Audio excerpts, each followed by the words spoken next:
to create an access into those 5 dwellings here, being adoptable turning head there, then within that enclave, that being private drive, but with no links from this part of the site into the other, the larger site. Just to give a feel of what the buildings would look like, the pinks are showing 2-bedroom dwellings, yellows are 3-bed dwellings, the greens are 4-bed, and the purples are 5-bed here. And I'm just going to show you an example of each dwelling type. There are some differences to them in terms of each dwelling type has a number of options, but the form remains about the same. So, or remains the same. So with 10 bungalows, 2-bed bungalows, slightly different materials used in each of them, but the form is the same on those. So I'll just show you one example of that. So 9 bungalows, I believe these are the 3-bed bungalows, so slightly longer bungalows here. 15 1.5 those chalet bungalows, so accommodation of the roofs. They're 3-bedroom. They have a bedroom on the ground floor, 2 in that roof space.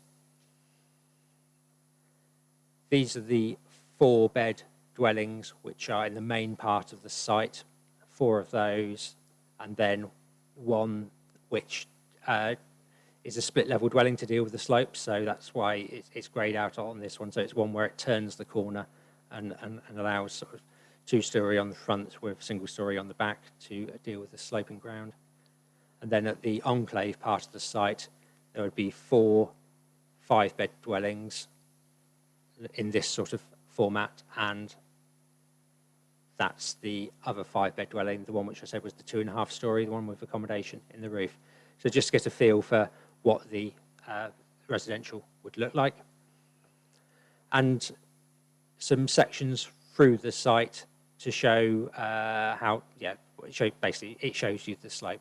So this section on the top being section AA, so this was if you were sort of stood on the bottom of the field looking up towards the unnamed lane, those bungalows on the lower ground, that it goes across, it turns the corner, which is shown on elevation BB.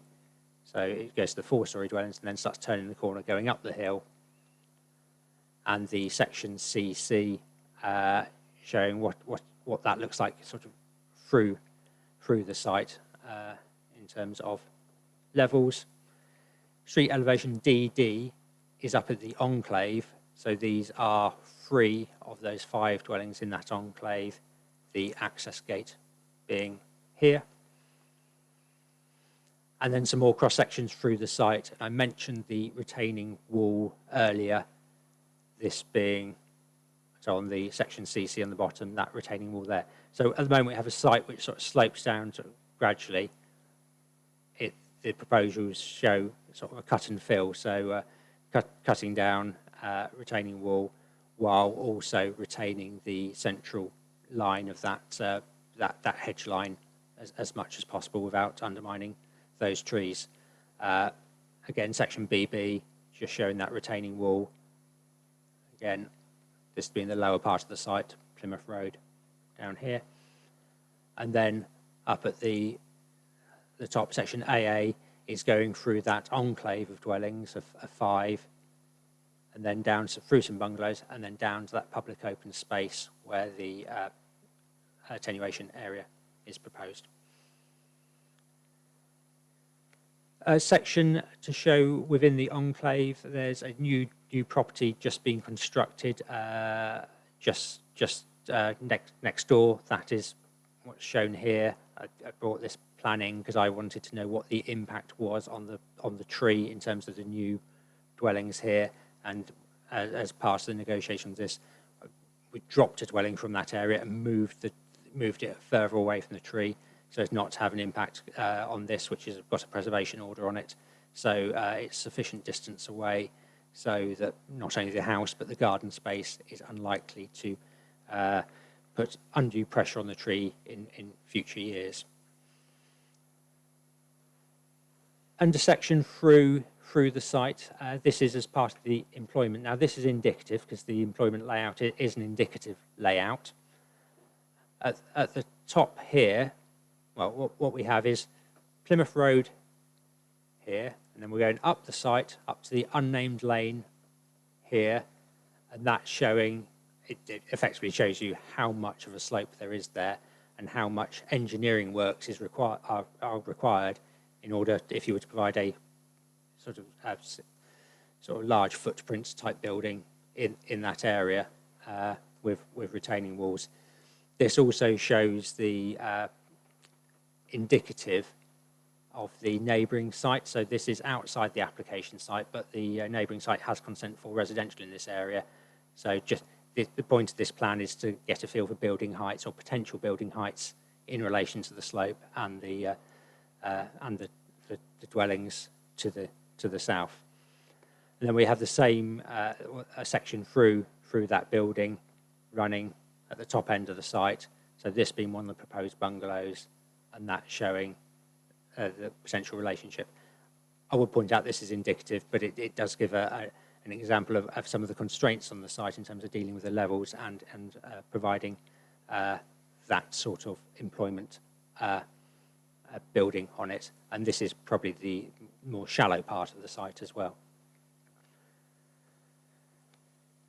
Landscape plan showing trees and the hedgerow to be retained where they can. There are some elements where those need to be removed in order to facilitate access into this entire field here. The only way to do that is with the removal of the trees. In fact, there are some ash trees here which are proposed to be removed, which are clearly suffering from ash dieback, so it makes perfect sense to put the road through at that point where the trees don't have much life in them as it stands, irrespective of whether development comes forward.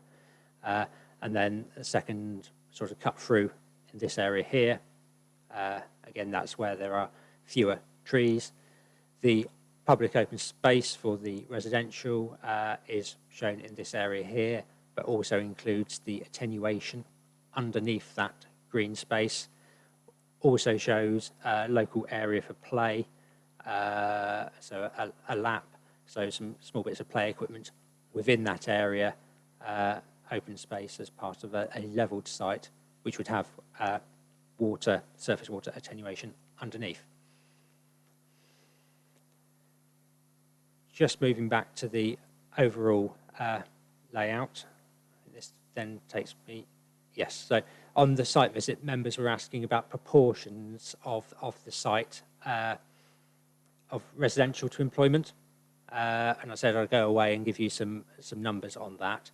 So I've made up this plan. So this is my own plan, so it's not submitted, but based on scaled measurements.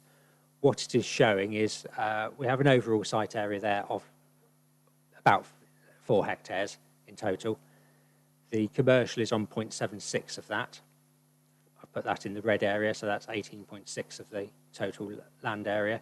The residential being this blue area, being about 2.5 hectares.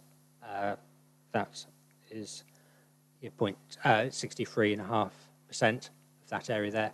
And then things like the access, which is shared between the commercial and the employment, that open space and the drainage, and that pedestrian access through the Old Plymouth Road, which is shown in the yellow here, that's taking up almost a similar amount of space as the commercial, just about 0.73 of a hectare at 17.9. So that was in response to a member question in terms of what the proportions of each bit were.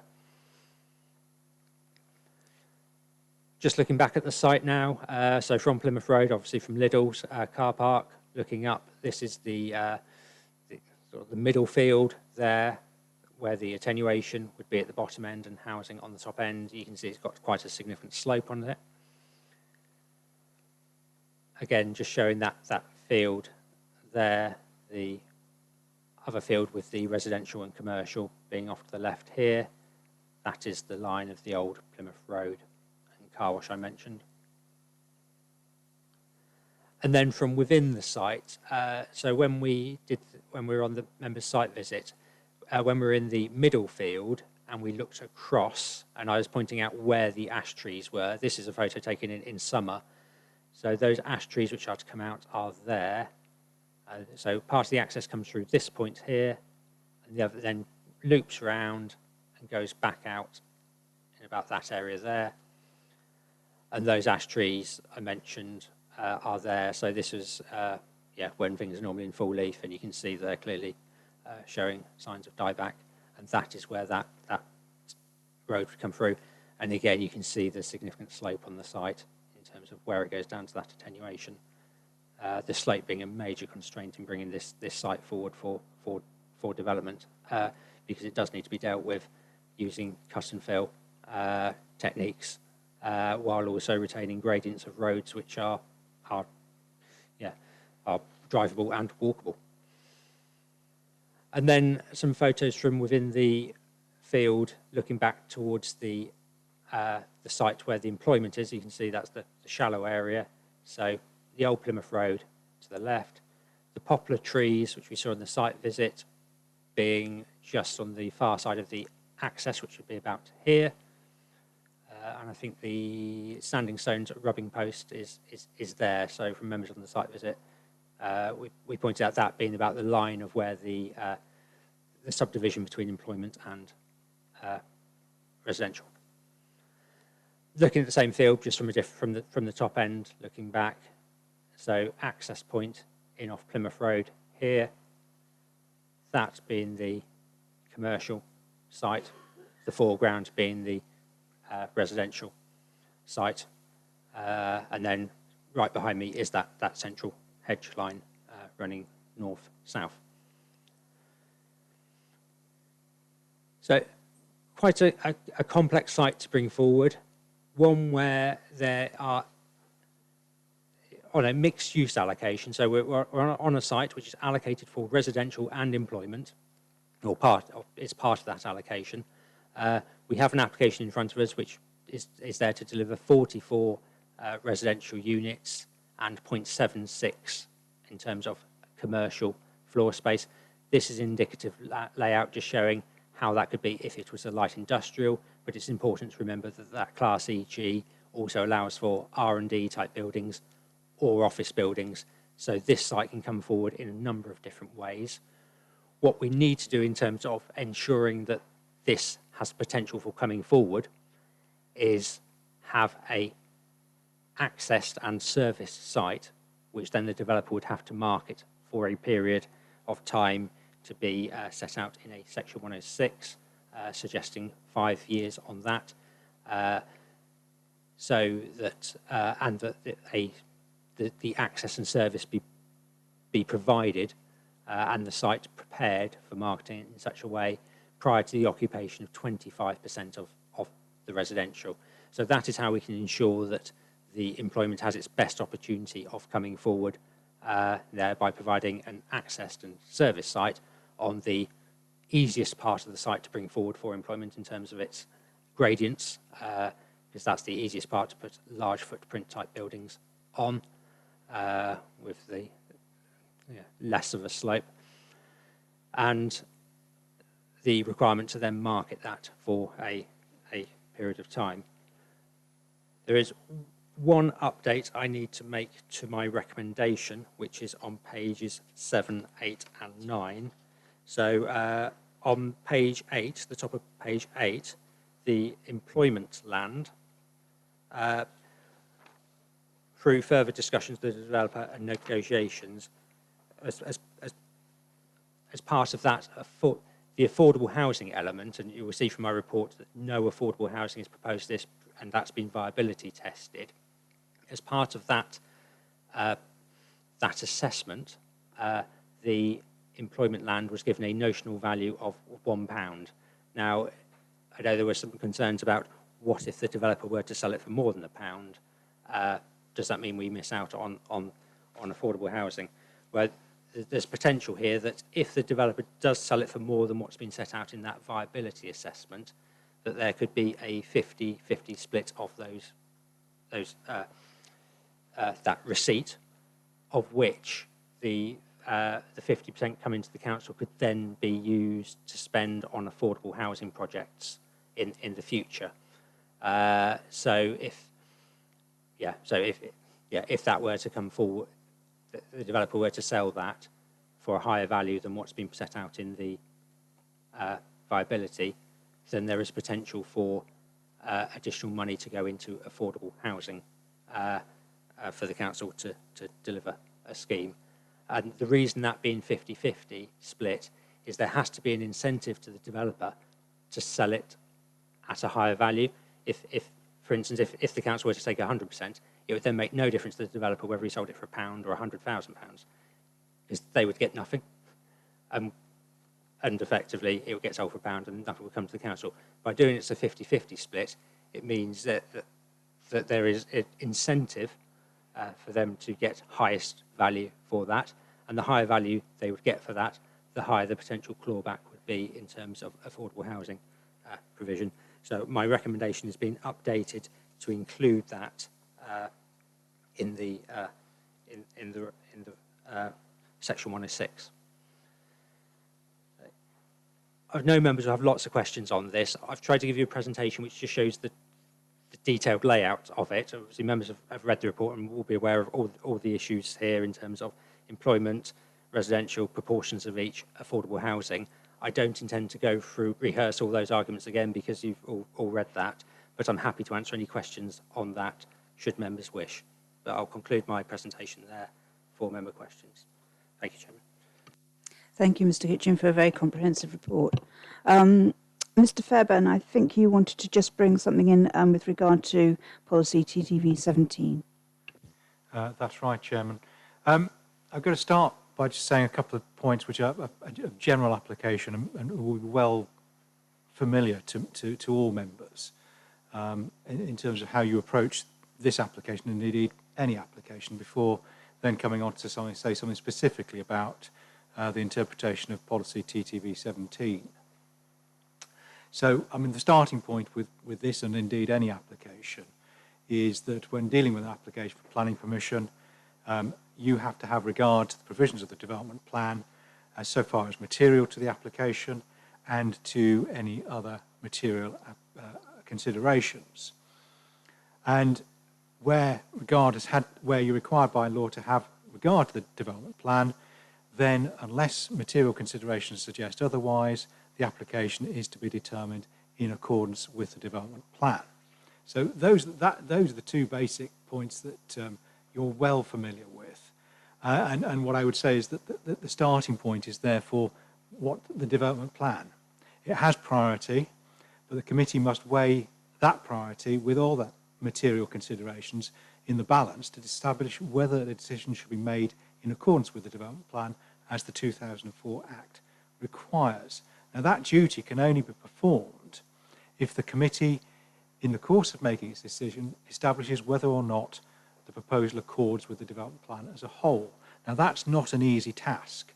Policies pull in different directions. So what the task is for the committee today is to make a judgment, bearing in mind such factors as the importance of the policies that are complied with or that are infringed, and the extent of any compliance or breach.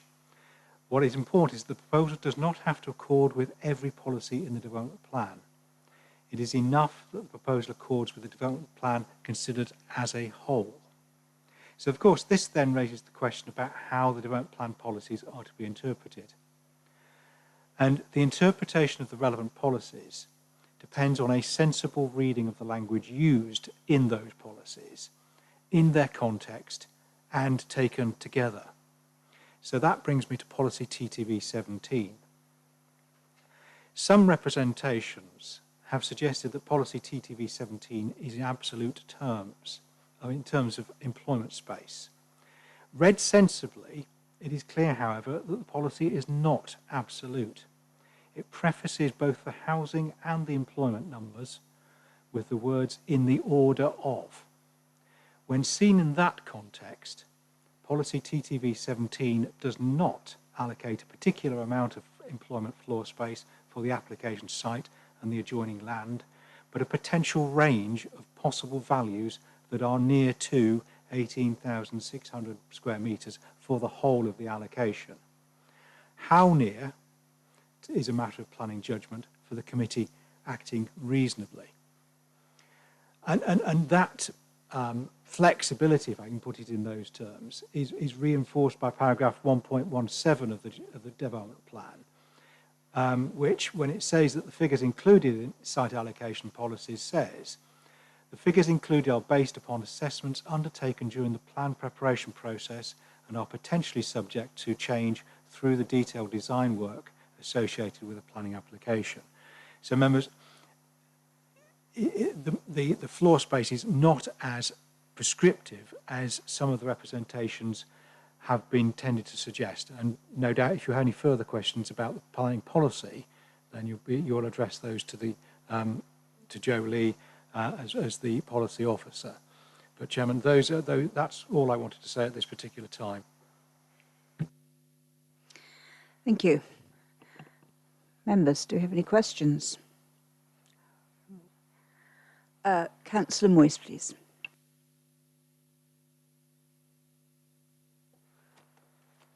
I may have got this slightly wrong, but I understood that the core strategy, our previous plan, had this area down as employment land. I think we have a couple of members here who were on the JLP panel, and I just wondered why they decided to change it. Who'd like to take that one?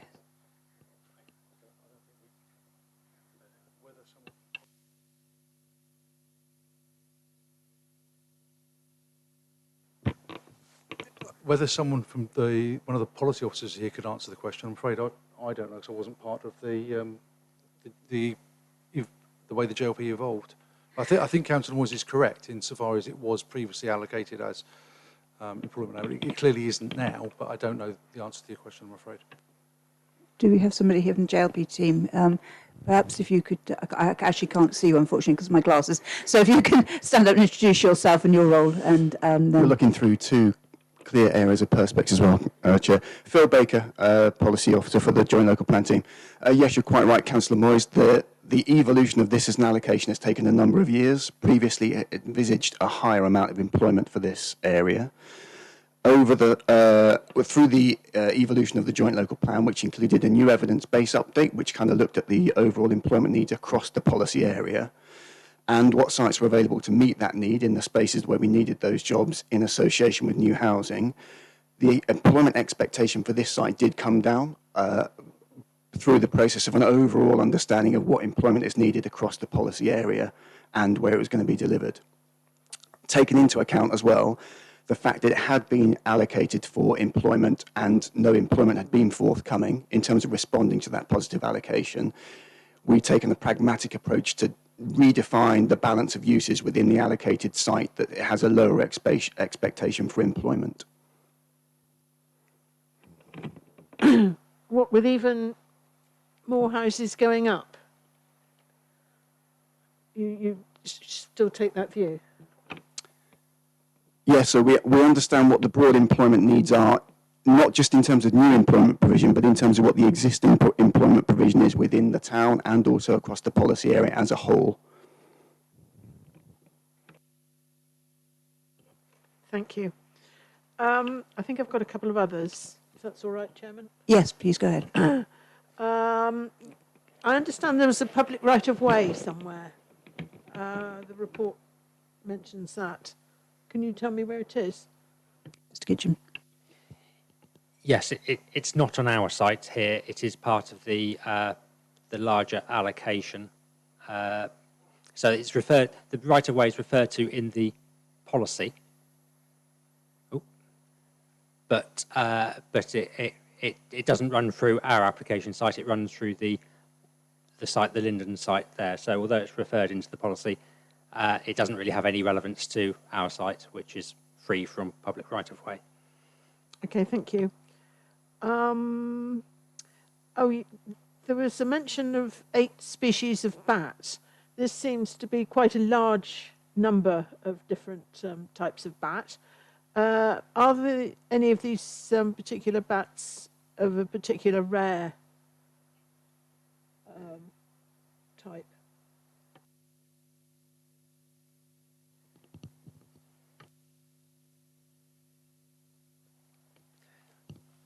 Yeah, so the ecological assessment reports identify bat flight lines pretty much along the old Plymouth Road and Tiddy Brook here. So the bats tend to follow the hedges. There are some light sensitive species there as well, which is why it's important in terms of getting a lighting strategy which lights up enough of these areas to allow development to take place. And have the routes through, but it can be done in such a way where it might need a different type of light stand, lamppost and coloured light, but it is possible to bring it forward without having those adverse impacts on those bats. But so there are bats on the site, not huge numbers, but the evidence suggests that they are using some of those tree-lined hedges as sort of commuting routes, and therefore any lighting in these areas would need to be quite sensitive. Yeah, you haven't quite answered the question. I wondered whether any of the species were a particularly rare form of bat that would need perhaps extra protection. No, there aren't any forms of bat there which would need any kind of habitats regulations assessment. There are bats, but there's nothing which is rare or is adversely impacted by the development to require any kind of habitats regulations assessment. Thank you. Mr. Wyman just wanted to comment on that as well. Just for clarity, in many ways, it's, I wouldn't say irrelevant, but I'm trying to find a different word. Whatever the species of bat is, they are all protected. So it doesn't really matter whether it's more common and less common, they still have the same level of protection, which is why we wouldn't necessarily know about the specific rarity. We need to look at the overall bat population as a whole and protect them, whether they are particularly rare or not. But what we do need to look at is whether there are particular species and how they use the habitat. And in this case, we're satisfied that the development proposed doesn't have an adverse impact on the habitat that those 8 species are using. Thank you. Okay, Councillor Mott, Councillor Moyes, have you finished your questions? Well, while you think, I'll bring in Councillor Mott. Thank you. Can I ask what happens after 5 years of advertising if there are no takers for the employment land, please? Yeah, so if after that period and it's been actively marketed in a way, because we have to agree that marketing strategy, if after 5 years of a service site being marketed at an appropriate price and no one comes forward, I'm sure a developer would come in and suggest alternative proposals which would require a new application, and they'd bring any evidence in to demonstrate why that employment hadn't come forward. So 5 years is quite a long time in terms of requiring it to be marketed. But if after that time nothing came forward, then there would be potential for future applications to come in, which would then be determined at that time on their own merits. Thank you. I'm just conscious that it's been sat there a long time with no takers already. Can I also please have some indication of how many of the properties will have solar panels? I couldn't find anything in the report or in the papers online as to which properties were going to get them. So the application includes a sustainability strategy, which sets out that I think 18,000 kilowatts of solar photovoltaic would be required to hit the Dev 32 20%. That isn't fully indicated on the plans at the moment, but would be secured by condition in terms of which properties that would be on. I do also know the agent is down to speak, and it might be a question worth asking them in terms of whether they've done further work in terms of establishing which of these have the best best orientation in terms of that solar. But there's a total quantum which would need to be provided to hit Dev 32, but we don't have that detail as part of the application and would be secured by condition. That's fine. If I could ask that later, then please, Chairman, for the agent. Thank you. Councillor Ratcliffe. Thank you, Chair. My question is that I'm looking at the plan there now and the cross-section which was shown earlier of the transition between the housing site and the industrial site. There was quite a large change in level, and therefore, if the industrial units are to be built, then there's quite a bit of retaining wall, and they're quite deep. My question is that will that be constructed with all of the site, or will that be left until such time as the advertising has been resolved? Thank you, Chair. Yes, so I showed you an indicative plan which showed a cross-section pretty much sort of running through there. Now, if that sort of layout of building were to come forward, it would probably need quite extensive site levelling to do that.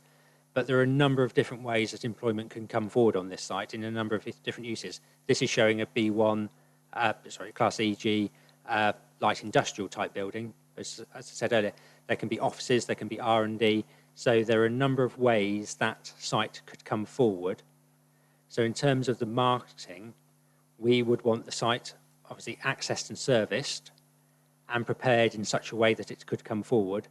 But I wouldn't want to set out at this stage saying it must be totally levelled at this stage, because not all uses might need a level site for that. It depends what use came forward as part of reserve matters. So yeah, if that were to come forward, then it would require sort of a level site. But I don't want to prejudge at this stage and say it must be levelled, because that could be abortive works, and we could be taking a lot of soil out to put it elsewhere, and a layout might come forward for an R&D type building which actually works brilliantly within a sloping site.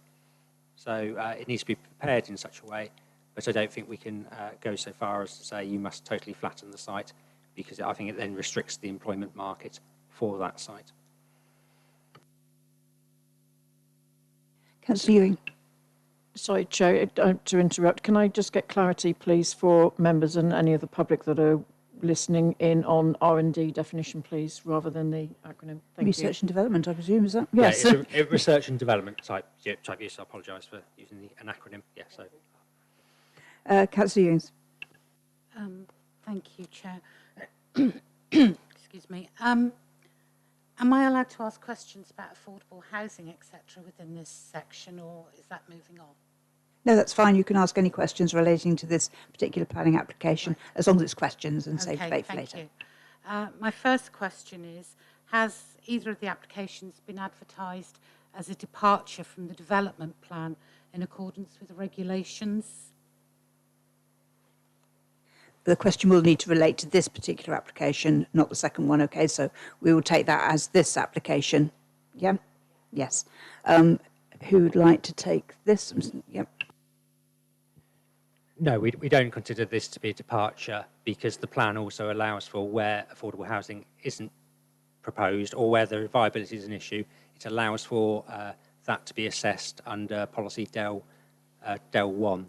So it's not the lack of affordable housing does not make it a departure from the local plan. It is a material planning consideration in terms of your weighing in the planning balance, but it doesn't make it a departure.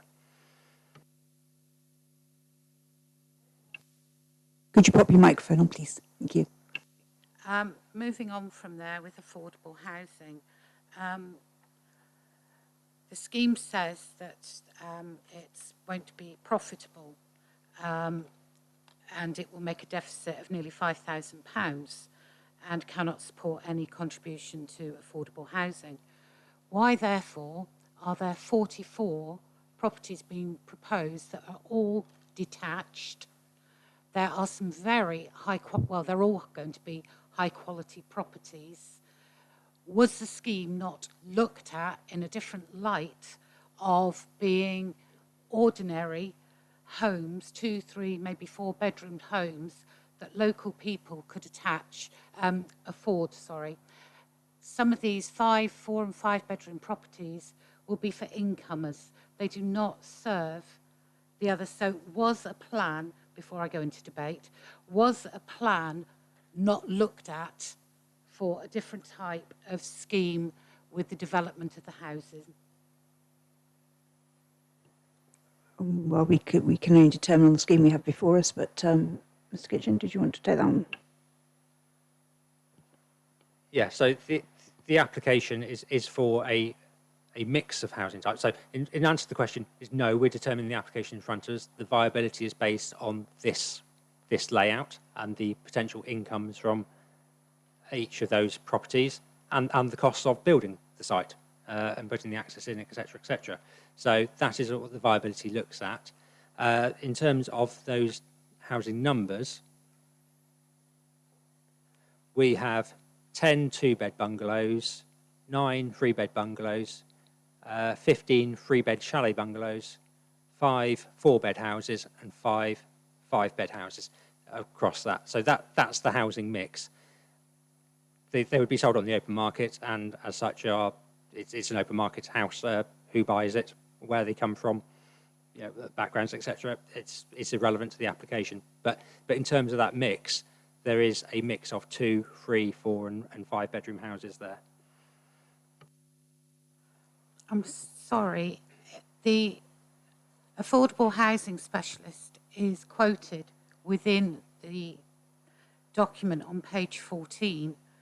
So why did we accept what we've got now and not go for affordable housing?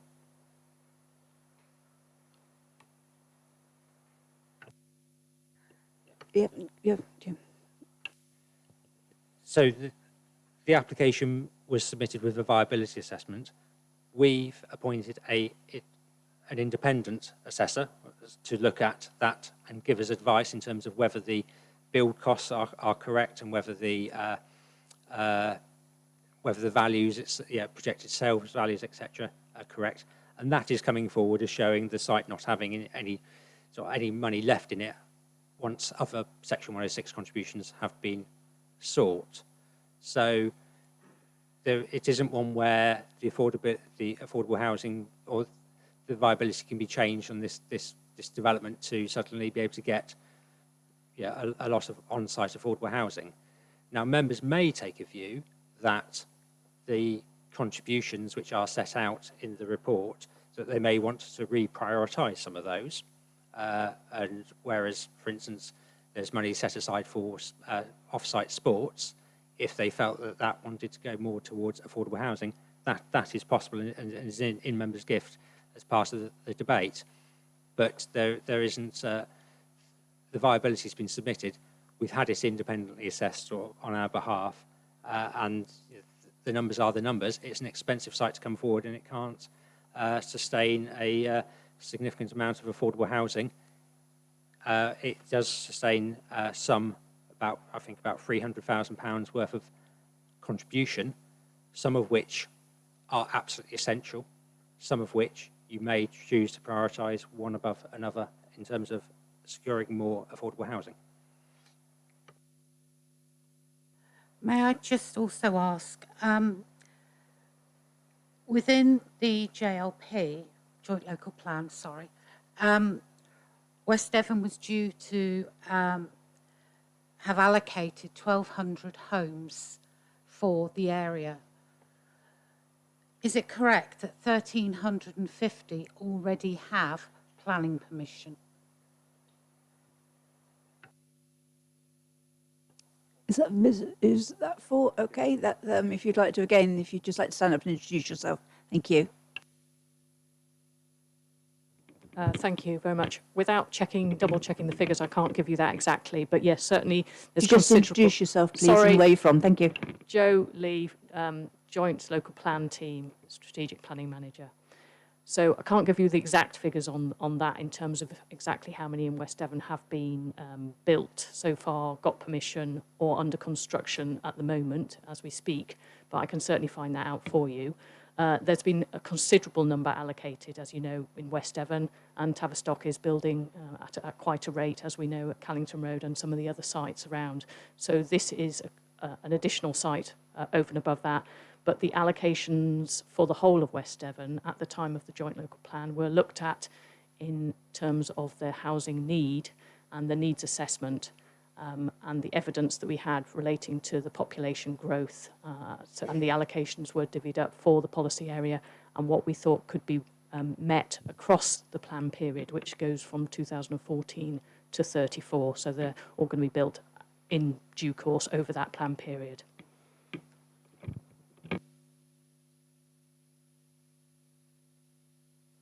Okay, Councillor Ewins, is that your questions for the moment? I think so. Think of any more, you can always come back in. I have Councillor Moyes and then Councillor Renders. No, I will leave it till later. Most of it's been covered. Okay, Councillor Renders. Yeah, a lot of mine's been covered, and I'm conscious of not going into debate on this one. Just one question I'm going to ask the gentleman behind me, but then I will probably ask the same question of one of the speakers. Are we saying that, and it's really on the back of the affordable side of things, that we didn't put there was no affordable housing put forward because it wasn't viable? I understand that bit. And then I think Councillor Ewins touched on it. There was a note in here saying that the whole scheme itself, as it stands, is going to stand to lose money. Have I read that correctly? Or sorry. Yeah. So when you do a viability assessment, you build into that viability assessment a developer profit for it to come forward. So it's not that the developer would build it out and lose money. The developer would take a profit. That assessment needs to look whether that profit is reasonable, and that goes into one side of the balance sheet when you're looking at the costs of developing a site. Because obviously, without any developer profit, nothing happens.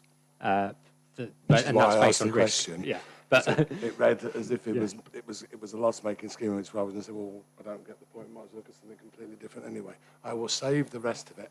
A lot of it's been covered, thanks to Councillor Mott, about the 5 years as well, in for debate then. Thank you. Councillor Pearce. Thank you, Chairman. Thank you, Mr. Kitching, for quite a comprehensive report and the presentation this morning, which has been most helpful. Could you expand on the construction of the retaining walls within the proposed development, please?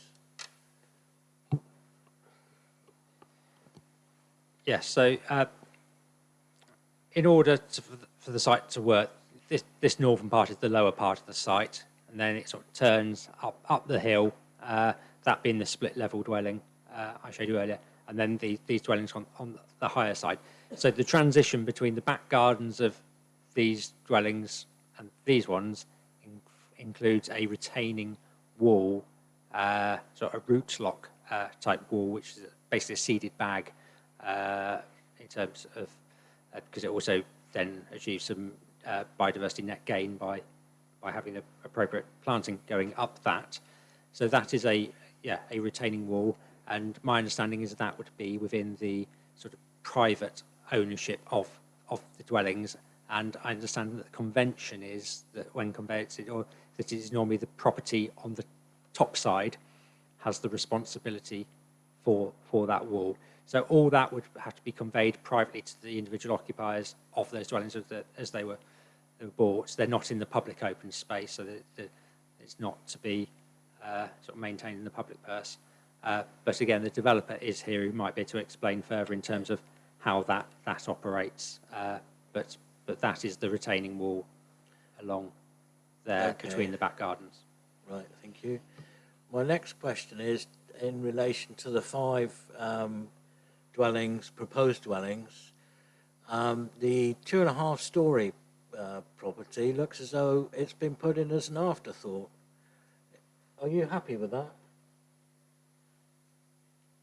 Yeah, this area has been a bone of contention in terms of the application because we have this hedge line and trees here. So this area originally had 6 dwellings in So basically one about here where that garage is. And I understand what you mean in terms of when you look at it in plan form, but when you look at it in a 3D form, and unfortunately I don't have that as a slide, and I don't think it was included on the information that was sent to members. But it does work. So originally there was a dwelling here, which was to be accessed via this road, but that was far too close to the oak tree here for my liking and the tree officer's liking, and we sort of removed that one from the site and shoved this dwelling up here, but they all sort of face into that area there. So I think it does work, but I understand the point in terms of that layout, but it does work alongside those others while trying to keep as far away from the trees as possible, and also trying to keep a development which is viable. I know by knocking out one single dwelling, it did have a significant impact on the viability, making it less viable as a development. So if we removed any more, we wouldn't have a site which could come forward.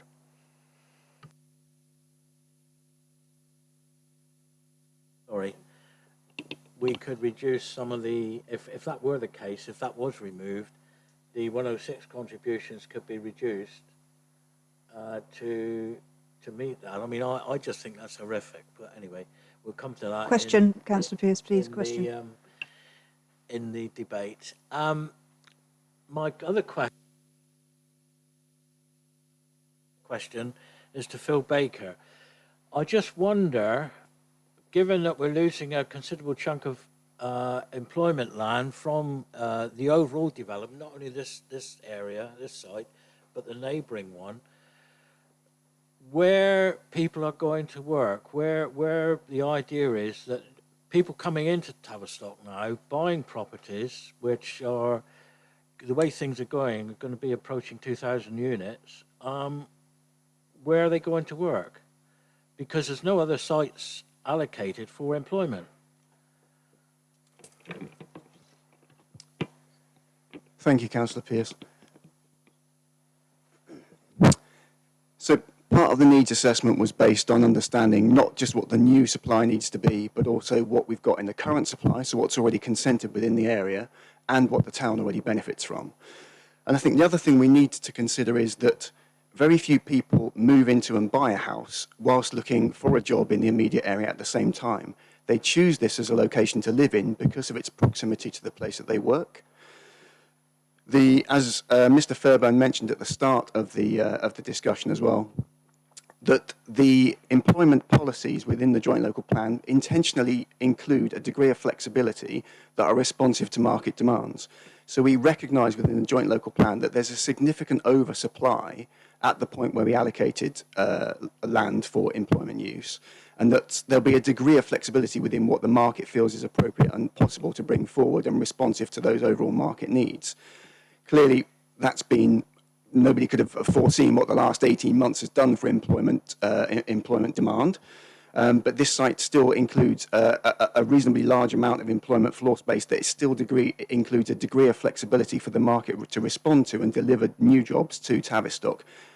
Whether or not those are required by or go to the people that move into the houses is beyond the control of the planning system. But I think it's fair to assume that a number of the people that move into these properties, if it's given consent, won't necessarily be looking to live and work within the same site, but will be working already within proximity to Tavistock and would have chosen to live there on the basis of its convenience to access to work. Thank you. Mr. Weimer. Thank you, Chair. Just in response to just a comment that Councillor Pearce made, and I can't remember the exact words, but it was something like a significant reduction in the employment land or something to that amount. Just from my position and my opinion is that this site, when joined with the outline permission on the adjacent site, if we're looking at this application, would deliver between 80 and 85% of the 18,600 figure in the joint local plan.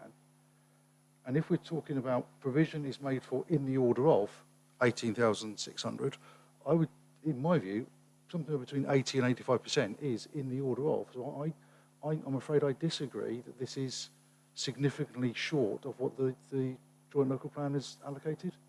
Thank you.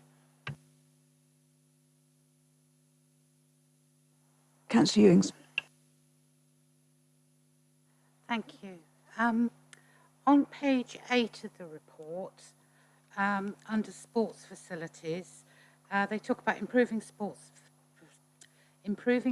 facilities provision in the Tavistock area. Could somebody please define the word area? Because I'd like it to stay in Tavistock. So is it Tavistock or anywhere the officers now decide? I think in reality it's within Tavistock or it's edge of that. So it is basically there would have to be sports provision for in the area where these houses are. It couldn't be 20 miles away, for instance. But I've left that deliberately open to allow for some flexibility in terms of what comes forward, but the council would need to agree and what that money got spent on should members wish to pursue that part of the section 106. Microphone, please. My other questions, and I'm not sure if they're relevant to this part of the agenda, although they form within this agenda, is regarding the employment, etc., on page 19 of the class system. Is that for this application or more the next one? It is this one. Right, okay. Where am I? It's to do with the classing. Hang on, I've got my phone for my class units. Sickness studying last night. Again. As the application is specifically for EG, the proposed use is restricted to offices to carry out the operational or administrative functions, research and development of processes and industrial processes that be carried out in an area without detriment to its amenity. So with that does not include anything to do with the extra care. That is the B1 class as was, with a mezzanine to be able to develop the maximum employment land they can. Is that correct? Yeah, because we have a policy which refers to B1 because B1 existed at the time of the JLP. Obviously, the government's then changed what the use classes are order in terms of employment and widened it into a new class G, which involves what was the old B1 plus things like retail, sport and recreations, ice rinks, medical services, creches, day nurseries, etc. In the overall G, this application, to try to make it accord most with the policy, restricts it down to an EG, so one specific use within that wider class E, and that EG is the same as what the old B1 was. So being the office, research and development, and sort of light industry. So those are the three sort of things which could come forward on this site. What you're being shown is something which is an indicative of what that might be if it was a light industrial type building. And that might have a mezzanine in it. It might have an office in.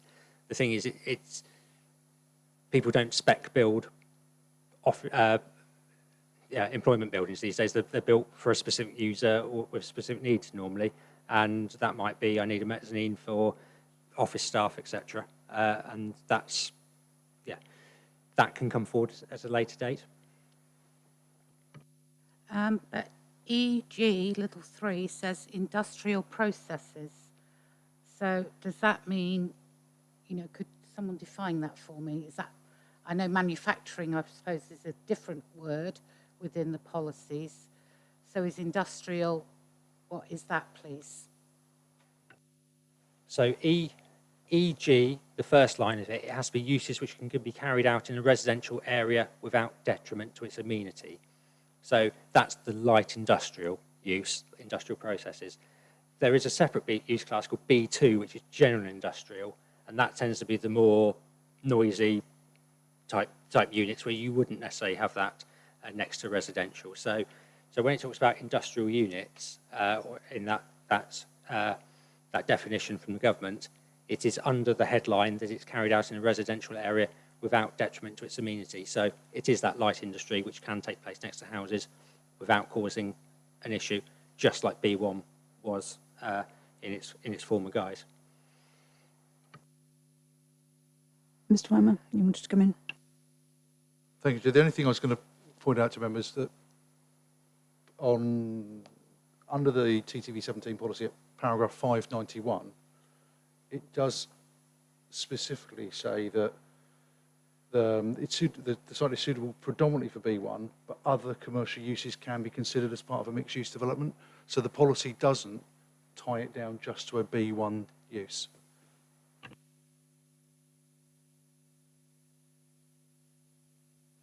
Okay, any more questions? Councillor Vashon. Thank you, Chair. My question relates to the water runoff from the site. I understand that obviously all water runoff will be going into sort of underground caged tanks to the north of the site there.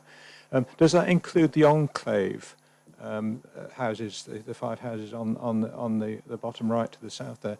That's the first question. The second question also relates to the employment site, because I understand that the runoff from that will also go into those tanks. Is that correct? Yes, unfortunately, I don't have the drainage plan on my presentation, but there are tanks to go in this area here underground, which then infiltrate to the ground. There's also a swale on the sort of lower side of the road here. Those tanks are designed to take the surface water from the road, in effect. The surface water from the roofs of the dwellings would go into individual soakaways for each dwelling in this area of 39 dwellings. So that plan shows a soakaway for each individual property. These dwellings here would have a communal soakaway in this location here. So in the enclave, they have a communal soakaway, which deals, I think, with both roof and that sort of private drive water. These dwellings have the soakaway to deal with roof water, and this area is to take water from the roads into the site. I think it can also potentially take some water from the employment site, but equally there is, depending what comes forward on there is potentially scope for soak away on that ground as well. So the land can drain. It can actually drain itself without piping into the Tiddy Brook, but it does need to go into a large storage area in that area to deal with the quantums of water potentially from that road. And again, the developers here might be able to expand on that further if in terms of detailed questions about the drainage to any individual plot.